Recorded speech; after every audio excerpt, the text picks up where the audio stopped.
ಇದು ನಾನು ಬಹಳ ಅತ್ಯಂತ ಗಂಭೀರವಾಗಿ ಹೇಳ್ತಾ ಇದ್ದೇನೆ. ದಯಮಾಡಿ ತಮಗೆ ಕಳಕಳಿದ ಮನವಿ ಮಾಡ್ತೀವಿ. ಮೇಕೆದಾಟು ಬಗ್ಗೆ ರಾಮನಗರದಲ್ಲಿ ಹೇಳ್ತಾ ಇದ್ದೀನಿ. ರಾಮನಗರಕ್ಕೂ ಸಂಬಂಧ.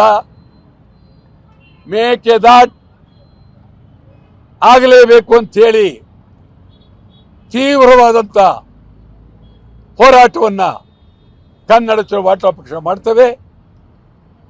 ಮುಂದಿನ ವಾರದಲ್ಲಿ ಗಡಿ ಬಂದ್ ಮಾಡ್ತೀವಿ. ತಮಿಳುನಾಡು ಕರ್ನಾಟಕ ಗಡಿ ಬಂದ್ ಮಾಡ್ತೀವಿ.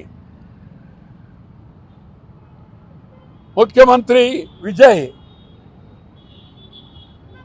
ಸರಿ ಇಲ್ಲ. ನಾನು ನೋಡಿದೆ, ಇದೇನೋ ಒಂಥರ ಮನೆಯಿಂದ ಊಟ ತರೋದು, ಮನೆಯಿಂದ ಊಟ ಮಾಡೋದು ಬಹಳ ಸುಲಭ ಅಂತ ಹೇಳಿ ಏನೋ ಮಾಡ್ತಾ ಇದ್ದಾರೆ. ಇದು ಮುಖ್ಯಮಂತ್ರಿ ಅಂದರೆ ಸಿನಿಮಾ ಅಲ್ಲ.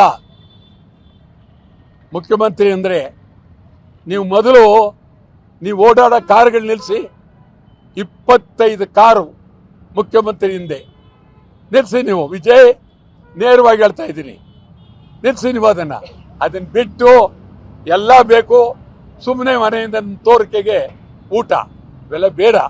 ನಮ್ಮ ಮುಖ್ಯಮಂತ್ರಿ ಮೆಟ್ರೋದಲ್ಲಿ ಬಂದರು. ಅಬ್ಬಬ್ಬಬ್ಬಬ್ಬ, ಏನು ನಾಟಕ, ಏನಿದು, ಏನು ಕತೆ, ಇವೆಲ್ಲ ಬೇಡ. ಮೇಕೆದಾಟು ಆಗಲೇಬೇಕು. ನಾವು ಗಡಿ ಬಂದ್, ತಮಿಳುನಾಡು ಗಡಿ ಬಂದ್ ಮಾಡ್ತೀವಿ.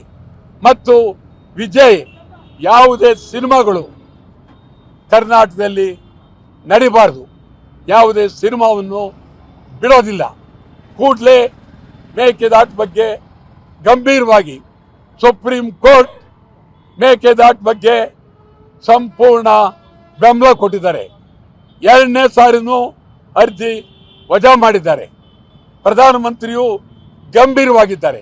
ಆದರೆ ವಿಜಯ್, ನೀವು ಹೋರಾಟ ಬೇಕಾ, ಮೇಕೆದಾಟು ಮಾಡ್ತೀರಾ, ಕೂಡಲೇ ತೀರ್ಮಾನ ಮಾಡಬೇಕು ಅಂತೇಳಿ ಒತ್ತಾಯ ಮಾಡ್ತೇನೆ.